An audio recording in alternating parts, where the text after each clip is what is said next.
Up next, we hit the streets of Bataan for a unique bike race, an event that encourages riders at any level and skill to compete. The race provides a professional experience in a non-stress fashion. The riders will pass by Rancho Bernardo, a luxury villas and resort that is nestled within lush mountains and infinite landscape. It's a mix of Europe, Bali, and the Philippines, with amazing accommodations, amenities, and food that will please any appetite. Suited for a weekend getaway, weddings, business, or whatever your heart desires. Rancho Bernardo is the first mountain resort in Bataan. Our bikers will pass right by, and you'll ride with them as their sports travel adventure continues. Allow yourself to have fun. Savor the surprises. Fly to new discoveries with Philippine Airlines. Sports Travel Adventure is being brought to you by Philippine Airlines, the heart of the Filipino. By La Jolla Beach Resort. By Rancho Bernardo Luxury Villas and Resort, the first luxury mountain resort in Bataan. They really are the heart of the Filipino. When you travel to the Philippines, fly Philippine Airlines.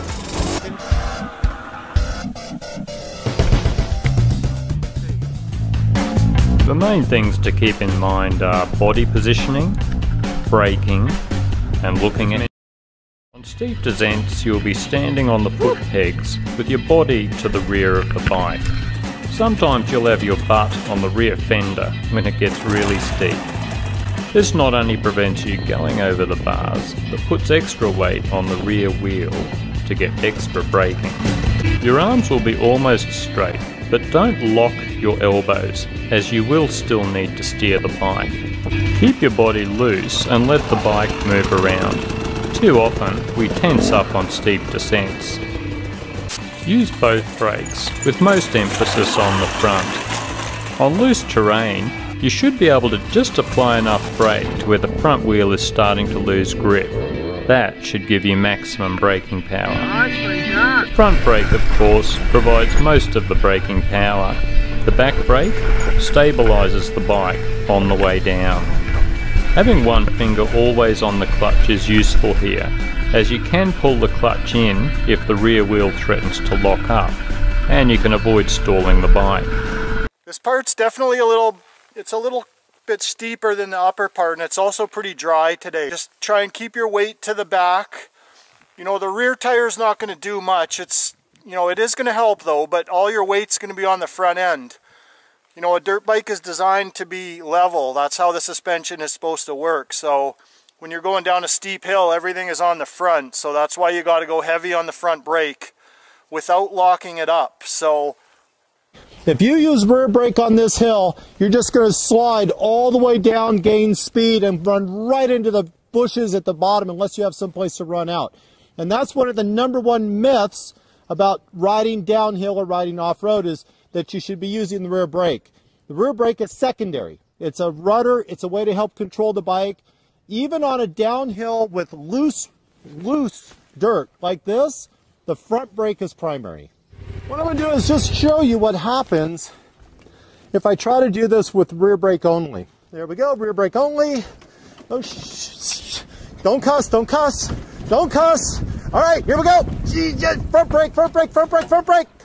Okay, whew. That is a terrifying experience. And if that's the experience that you have when you're riding down hills, you need to polish your skills a little. It starts at 28 degrees, but it continues to get steeper all the way to the bottom, where it finishes off at 35 degrees with zero runoff straight into the other trees and bushes. I'm going to keep my control as long as possible. My weight's a little to the rear. Get a little slide to the back, a little extra front. There we go. And I'm letting the back just sort of work like a sea anchor almost. Brake. When I'm doing this, I'm just changing pressure at the lever. I start with the brake light on. Braking downhill is just like braking anywhere else. Just you have to be more delicate and more precise. Welcome to Mount Banoy. And of course, whatever goes uphill, well, we gotta go downhill. Going downhill on this very steep slope is very sketchy, to say the least. And if you're not really a skilled rider, we really suggest that you try to refrain from going too fast. Rim brakes, I've seen a lot of rims warp from too much braking, and this is the primary reason why we have to put all the weight at the back.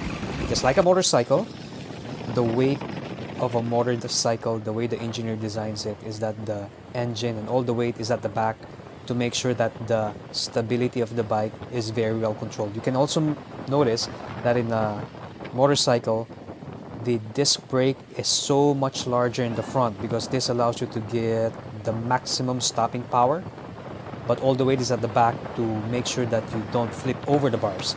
And we only do this when our speed exceeds 70, sometimes 80 kilometers per hour. And in the Philippines, because we're not on closed roads, we have to have the ability to brake anytime we want without flipping over. So this is just really basic physics. The lower your center of gravity, the more stable the bike becomes. The more weight at the back makes your bike become more stable. Now, when you get on the flatter roads, we'll try to break our ride record from last year. And the way to do it is go as fast as possible on the downhill safely.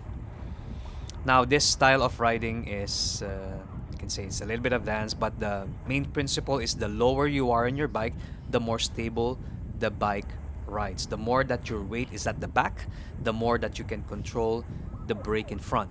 So this allows, well, me to brake really hard using the front brake and not flip over. The other benefit for me is I can be as aerodynamic as possible and go at 50 to 70 kilometers per hour without making any effort.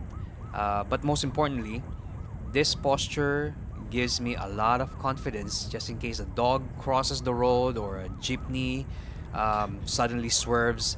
It gives me the confidence to brake so hard and not flip over. So those are some of the advantages. Tom here, Z, you can see how fast everything goes when everyone is on an aerodynamic posture.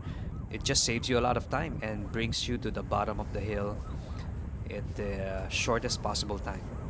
Z does exactly the same posture, same as Tom, same as Charles, same as Nikki. And this is when biomechanics really gets amplified.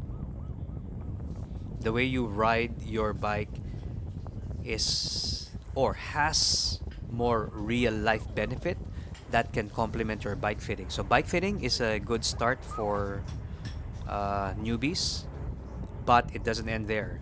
You have to learn how to ride your bike, and riding with a community like CRZ, and this is part of the program. So when you get bike fitted and you do your biomechanics workshop, part of it is it gives you the opportunity to ride with this, just like M, just like the individuals or just like the gentleman that you see on this video. Joining the workshops or rides like this is free already. It's part of the package. It's a lifetime package. There's no monthly fee, there's no annual fee, there's nothing. It's just a one-time service when you enroll on a bike fit and biomechanics workshop. Because we just think that to be able to continue the same lifestyle and sustain the same hobby, it would be so nice for you to join us on cycling challenges like this. Audax, it can also be races. Although not everyone prefers racing, but there is an opportunity for you to do racing apprenticeship. We call it apprenticeship because you get to learn. Charles and M, first, second. Wow, this medal is, we really worked hard for this. The Mayon challenge is really a challenge. So on behalf of CRZ, we want to thank JCI for organizing this race.